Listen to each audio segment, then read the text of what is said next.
계약서를 써요. 일반적으로 이제 부동산에서 거래하는 계약서가 이렇게 생겼어요. 뭐 중요한 건 아닙니다. 부동산의 현황과 금액이 첫 번째 들어가게 되고, 일반적인 계약의 내용, 이 민법에 대한 이런 내용들이 조금 좀 담겨져 있고, 그리고 중요한 부분 중 하나가 바로 이제 특약사항. 일반적으로는 비어 있는데 서로 간에 협의해서 내용을 작성하는 거고, 마지막에 매수자와 매도자, 그리고 중개업자에 대한 인적 정보가 들어가게 돼요. 그래서 서로 간에 계약서를 작성하게 되고, 이 개인이라고 해서 부동산 매도자, 매수자 또는 임차인들까지 해가지고 서로 간에 이제 계약서를 겹쳐가지고 이제 도장을 찍는데, 사실상 법적인 효력은 없습니다. 하지만 나중에 문제가 발생했을 때 참작은 되는 용도로 보통 이제 개인을 많이 찍죠. 근데 이거는 그냥 기본 상식 정도로만 알고 계시면 좋을 것 같고요. 우리가 알아야 될 건 사실상 나머지보다는 바로 이제 특약이에요. 특약이란 뭐냐면은 일반적으로 분쟁의 소지가 없도록 쌍방의 합의해서 계약서에 명시를 하는 겁니다.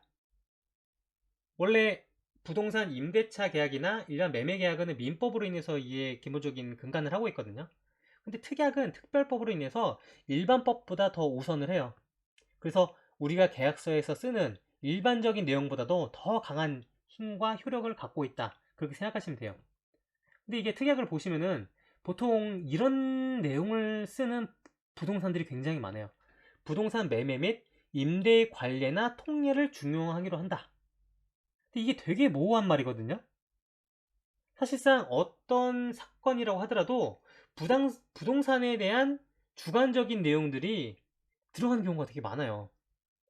예를 들면은 뭐가 하나 파손됐는데 이거는 매수자 편에 드는 부동산이 있는 반면, 요거는 매도자 편에 드는 반면, 이런 것들이 있다 보니까 사실 이 법령에도 모든 것들이 국체화돼서 하나하나 다 나열할 수가 없으니까 이런 일들이 발생할 수밖에 없다는 거예요. 그래서 이런 것들을 특약으로 명시를 하는 것이 굉장히 중요한데, 공인중개사분들은 특약을 넣는 것을 별로 안 좋아해요. 그럴 수밖에 없죠. 사실상 이게 특약을 왜 넣어요? 나한테 유리하게 하려고 넣는 거잖아요.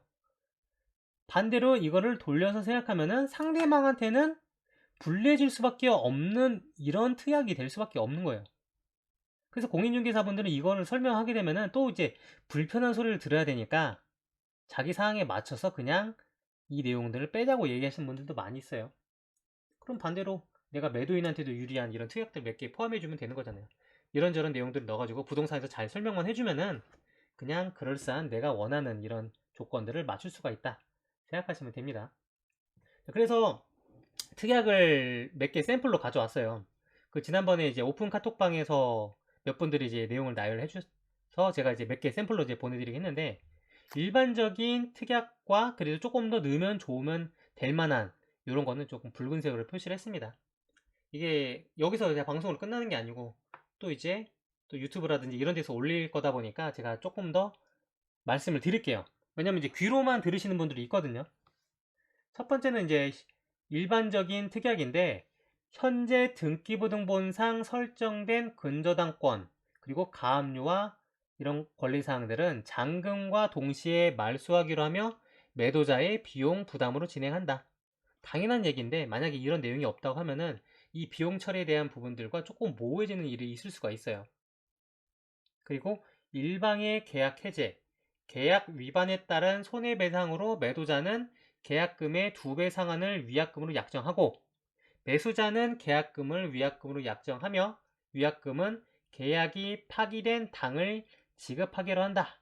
이런 내용들도 당연히 들어가야 되는 내용이 있는데 그냥 일반적인 계약으로 인해서 내용을 빼시는 분도 있다는 거예요. 뭐 당연한 내용이니까. 뭐 그 외의 건들은 한번 화면으로만 좀 보시면 될 것 같고, 아래 중요하게 표시되어 있는 확인된 건물의 하자 그리고 부속물의 작동 불능권에 대해서는 잔금 지급일까지 수선하여 물건을 인도한다. 이런 경우는 매도자가 되게 불편해할 만한 특약이에요.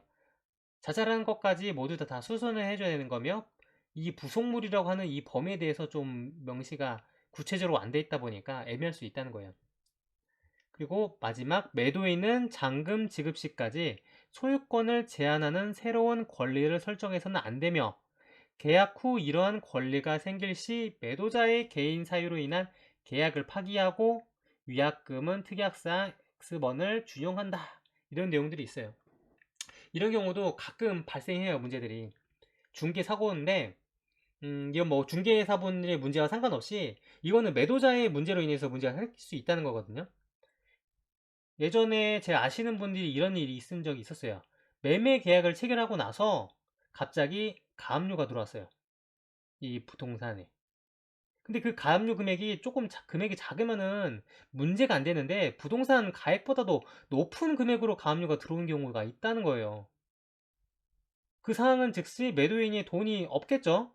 없으니까 집을 팔아서 뭔가 이 어려운 상황을 해결하려고 했던 거였고, 부동산 계약서를 쓸 당시만 해도 권리사항에 문제가 없었으니까 부동산도 계약을 진행한 거고, 매수자도 돈을 입금을 한 겁니다. 계약금을. 근데 채권자가 본인의 채권을 반환받지 못하니까 그냥 가압류를 넣어버린 건데, 이런 경우들은 결국은 정말로 되게 모호해져요. 돈이 있었으면 그 계약금을 반환해 주겠죠. 사실상 이런 특약을 넣어도 돈을 받기 위해서는 사실상 그 사람이 돌려주지 않으면은 그냥 소송으로 갈 수밖에 없는 거예요. 돈이 없으면 결국은 그 금액 역시도 그냥 떼일 수밖에 없는 이런 상황인 거고. 그 부분은 어쩔 수 없는 부분이긴 하지만 그래도 이런 내용들을 써서 매도자한테 조금 더 조심스럽게 할 만한 이런 과정을 전달해 주자. 그렇게 생각하시면 좋습니다. 그리고 요 내용들은 뭐 일반적으로 이제 쓰는 이런 내용이니까 가볍게 한번 뭐 캡처해서 보시거나 아니면은 나중에 이 영상을 돌려보실 때 잠깐 멈춰서 읽어보시면 좋을 것 같고요. 근데 저는 이제 좋아하는 특약이 하나 있어요. 요것만큼은 거의 꼭 넣으려고 하거든요. 이게 어떤 특약이냐면은 매도자는 매수자의 명의를 1회에 하나여 변경하는데 동의한다 라는 내용이 있습니다. 이게 어떤 내용이냐면은 제가 개인 명의로 이 매수 계약서를 썼는데 사항에 따라 내 명의로 하게 되면은 문제가 되는 이런 케이스들을 사후에 발견할 수가 있어요.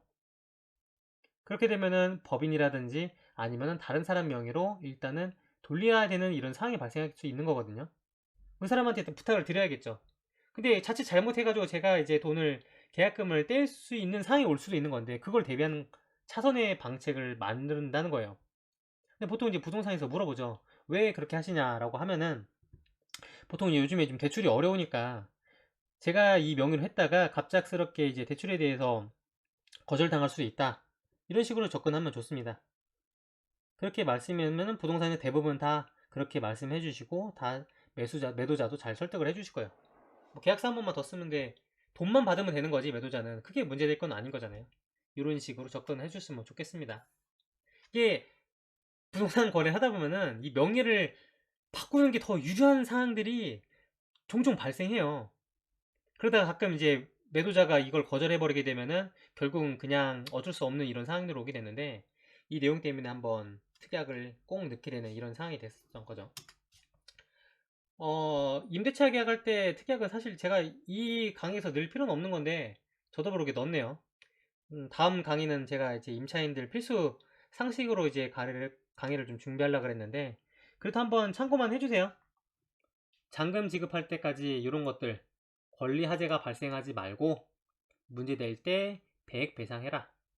마지막 반려동물 거주는 원칙적으로 이제 불가능하고 피치 못할 경우는 임대인에게 사전 협조를 구해서 계약 종료 시 반려동물로 인한 발생된 손상, 파손, 오염, 악취들까지도 모두 다 원상복구를 해야 된다라고 한.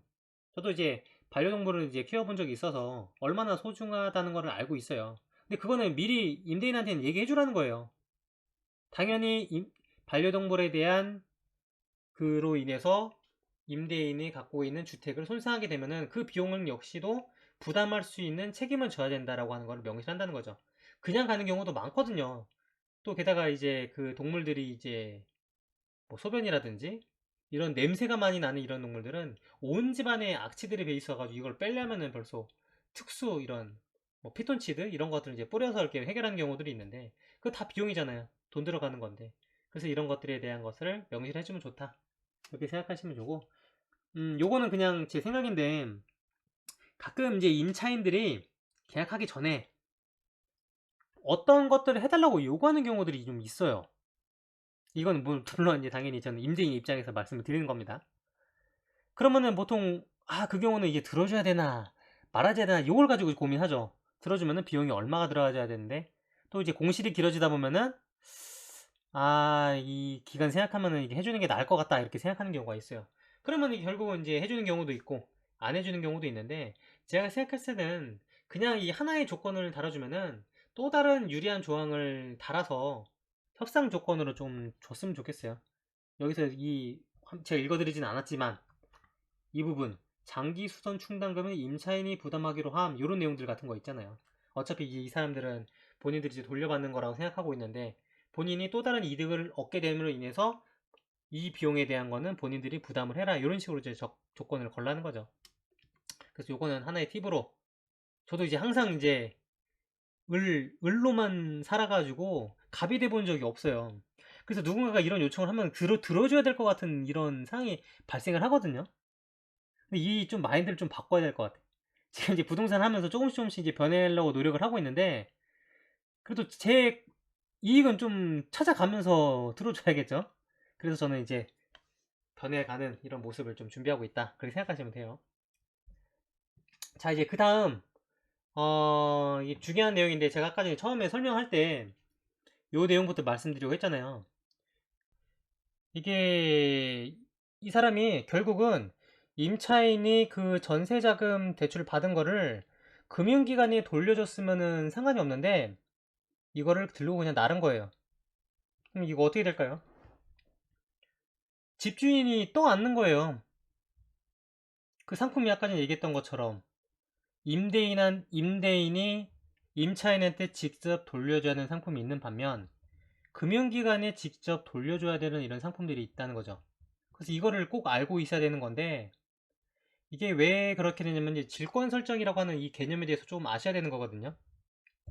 우리가 좀 주의 깊게 알고 있어야 되는 거는 질권 설정은 뒤에서 한 번 더 설명드릴 거긴 한데 임대차 계약서 원본을 은행에서 보관하고 있어요. 그래서 이 내용을 왜 이렇게 되는 건지 뭘 챙겨야 되는 건지 뒤에서 한 번 더 설명을 드리도록 하겠습니다.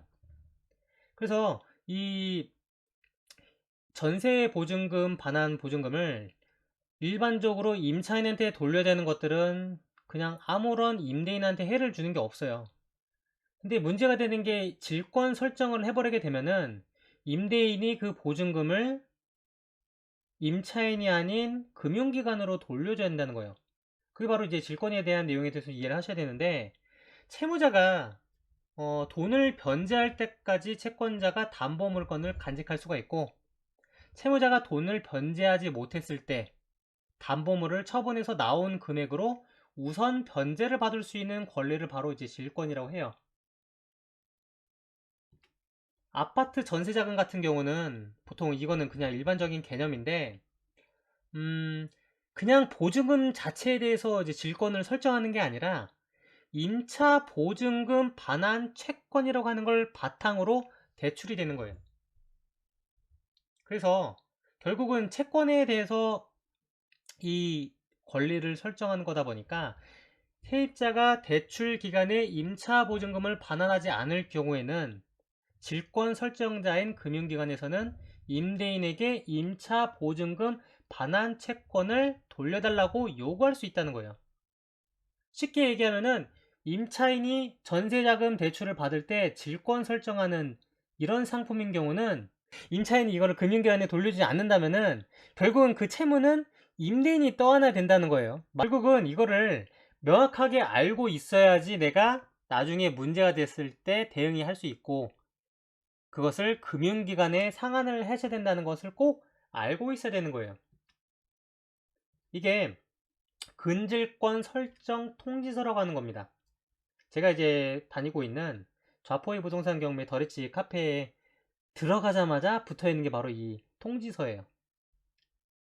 이 내용을 한번 좀 질권에 대해서 이해하기 위한 이 내용을 읽으면 좀 좋은 게 좀 들어있어서 한번 전체 내용을 한번 정리를 해봤거든요. 이건 한번 제가 설명을 드릴게요. 이제 임대인이 질권 설정을 했다는 내용을 등기로 받은 내용입니다. 이제 임차인은 최근 자금을 대출받을 필요가 발생해서 그와 관련된 담보로서 부득이하게 임대차 종료하게 되면은 귀하로부터 돌려받을 보증금, 여기서 말씀하죠. 정확히 표현하면은 임대차 보증금 반환 채권입니다. 뭐뭐에 대해서 어떤 생명의 근질권을 설정하게 되었습니다. 근질권이라고 하는 것은 부동산을 담보로 근저당을 설정하는 것처럼 임대차 보증금 반환 채권을 담보로 대출을 받는 것이 바로 근질권입니다. 그러니 귀하의 부동산에는 등기가 되지 않습니다. 그래서 이제 알 수가 없다는 거예요. 이 임대인이 본인 이제 그 근저당이라든지 또 다른 이런 권리들 같은 경우는 갑구랑 을구에 딱 명시가 되기 때문에 확 알 수가 있지만 질권 같은 경우는 등기부등본에 나타나지 않으니까 본인이 스스로 인지하고 있지 않으면 알 수가 없다는 거예요.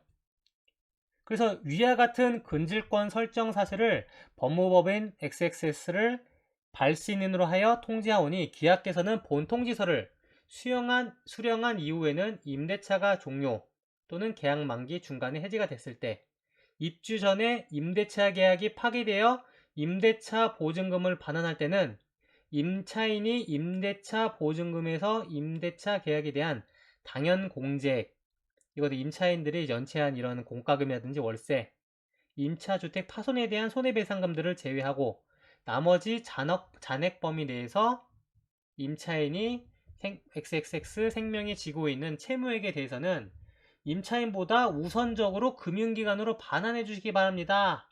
라고 얘기하는 거예요. 단, 금융기관이 요청한 경우는 임차인에게 직접 반환할 수 있습니다. 일반적으로는 금융기관에 내야 되는 건데, 돌려줘야 되는 건데, 상황에 따라 우리가 요청하면은 임차인한테 직접 줘도 된다. 이 얘기입니다. 그 다음도 이제 중요한 내용이에요. 임대인께서 알아줘야 될 사항입니다. 임대인은 임대차 계약이 종료되면 임대차 보증금 중 근질권 설정 범위 내에서 XXX 생명이 요청하는 금액은 금융기관 쪽으로 반환해 주시고 나머지 금액만 임차인에게 반환해 주시면 됩니다. 만일 임대인에게 XXX 생명이 요청하는 금액은 금융기관으로 반환하지 않는 경우 금융기관에서 임대인에게 근질권, 오타가 있었네요. 근질권 설정액 범위 내에서 반환 요청을 할 수가 있습니다.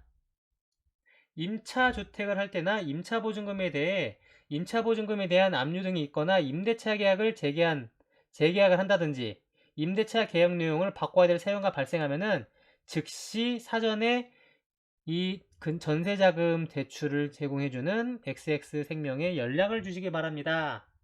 이 얘기인 거예요. 그 제가 활동하셨던 이 카페에도 저는 이제 모르시는 분인데 이것 때문에 문제됐던 케이스가 한 번 계셨어요. 중간에 임차인의 보증금을 돌려줬는데 알고 봤더니 질권 설정이 되어 있던 거 있죠. 결국은 이것 때문에 본인은 한 방에 몇억 원대의 채무를 얻게 되는 겁니다. 그래서 이런 것들은 사실 임대인 자체가 스스로 약간 민감도를 높이고 주의해서 생각을 하면 그래서 대응이 돼요. 근데 우리가 이제 주의해야 될 게 뭐가 있냐. 전세 낀 아파트를 매수할 때는 이런 것들을 본인이 동의해 준 게 아니다 보니까 놓칠 수가 있거든요. 그럴 수밖에 없는 게 우리가 보통 이제 매매 계약서를 쓰고 새낀 물건을 쓸 때 부동산에서 이 사람이 전세자금 대출을 받았고 어느 금융기관에서 받았고 질권 설정되어 있는 부분이니까 나중에 매수하셔서 이거를 돌려줄 때 금융기관으로 돌려주세요 라고 해주는 부동산이 없어요. 그렇게까지 안 알려줍니다. 그래서 이 내용에 대해서는 스스로가 알고 계셔야 돼요. 물론 어떤 금융기관들은 중간중간 소유권 변경되는 것들을 이제 감사하는 이런 부서들이 따로 있어서 소유권이 바뀌게 되면 그 사람한테 뭔가 다시 등기를 던져주는 이런 일들을 해요. 근데 그게 아니라고 하면은 이 모든 금융기관들이 대출하는 이런 상품들에 대해서 이렇게 적극적으로 대응을 하지 않다 보니까 스스로가 꼭 알고 대응을 하셔야 된다는 거예요. 첫 번째로 보셔야 될 게 당연히 이제 권리사항 확인하는 거는 뭐 일반적인 매매에서도 당연한 거고, 두 번째는 이제 투자 목적을 재확인하셔야 돼요. 약간 이거 질권이랑 상관없는 내용이긴 한데 보통 이제 전세 끼인 매물들은 매수할 때는 그래도 괜찮은데 매도할 때 타이밍이 정말로 안 맞는 경우가 있어요. 그래서 이거를 다시 재임대를 줄 때라든지 내가 입주를 한다든지 또는 그거를 다시 재임대를 줄 때 거기 근처에 공급량이 어떤지 이런 것들을 체크하셔서 점검을 해보셔야 된다는 거예요. 그리고 제가 말씀드리는 가장 중요한 게 바로 임차인의 전세자금 대출을 여부를 확인을 해주시면 돼요. 이거를 어떻게 확인하냐? 특약을 넣으시면 돼요. 매도인은 임차인의 전세자금 대출에 대한 질권 설정 여부를 책임지고 확인하여 준다 라고 명시를 해서 매도인이 그 책임을 동반하고 부동산에도 이 책임을 같이 물고 갈 수 있도록 특약에 넣어주라는 거예요. 그러면 본인이 잊고 있다 하더라도 다시 한 번 더 생각을 해보겠죠. 임차인한테 물어볼 수도 있는 거고. 두 번째는 잔금 당일 임차인도 계약 현장에 불러서 임대차 계약서 원본을 확인해 보시면 돼요. 아까 전에 얘기했잖아요. 근질권 설정하는 이런 전세자금 대출 같은 경우는 임대차 계약서 원본을 금융기관이 보관하고 있어요. 즉 그것을 본인들이 소유한다는 의미가 이게 얘기한 것처럼 전세자금 이 보증금에 대해서 질권 설정하는 게 아니고 보증금 반환 채권에 대해서 질권 설정하는 거다 보니까 본인들이 돌려받아야 될 이 보증금 담보로 잡혀있는 이 임대차 계약서를 원본을 갖고 있다는 거예요. 그 개념을 이해하시면은 왜 원본을 이 사람들이 갖고 있는지 이해가 됩니다. 그래서 임차인 보증금 반환할 때 전세자금 대출 금융기관의 반환 대상을 확인하고 돌려주시면 돼요. 저는 이제 세 번째만큼은 거의 확인하고 챙겨줍니다.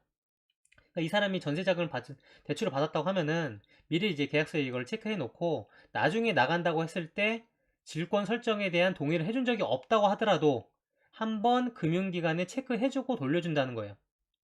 그러면 실수를 조금 더 막을 수 있겠죠. 대부분의 전세자금 대출은 사실상 질권 설정을 안 하는 게 많긴 한데 가끔 질권 설정을 해줄 수 있는 경우도 있거든요. 그럼 내가 이제 깜빡 놓칠 수가 있으니까.